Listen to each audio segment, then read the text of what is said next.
ننګرهار والي سره د ایران نوي قونسل د پیژندنې ناسته وکړه.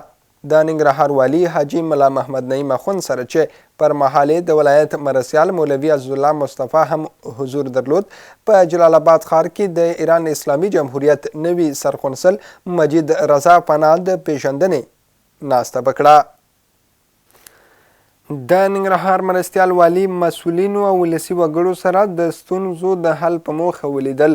د ننګرهار مرستیال والي مولوي عزالله مصطفی د خپل کار په دفتر کې د ګڼ شمېر ولسي وګړو ستونزې، عریضې او غوښتنې د حل په موخه واورېدې او اړوندو ادارو ته یې د قانوني اجرااتو په موخه راجع کړې.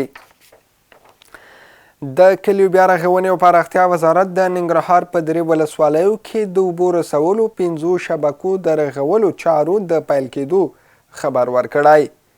باخبر اطلاعاتي اژانس ته د یاد وزارت د معلوماتو له مخې د ننګرهار د کلیو بیا رغونې او پراختیا ریاست له لوري د دغه ولایت په شیرزادو، خوږیاڼو او بټي کوټ ولسوالیو کې د څه باندې 6.6 میلیونه افغانیو په لګښت د اوبو رسولو 5 شبکو د جوړولو چارې پیل شوې دي. پنجشیر کې څه باندې 1400 میټریک ټنه د توتو حاصلات راټول کړل شوي. د یاد ولایت د کرنې اوبو لګولو او مالدارۍ رئیس حافظ فضل الله دیوبندي باخبر اطلاعاتي اژانس ته ویلي چې په دغه ولایت کې پر شاوخوا 1400 هکټاره کرنیزې ځمکې د سپینو او تورو توتو ونې ښودل شوي چې سږ کال په حاصلاتو کې زیاتوالی تر سترګو کیږي.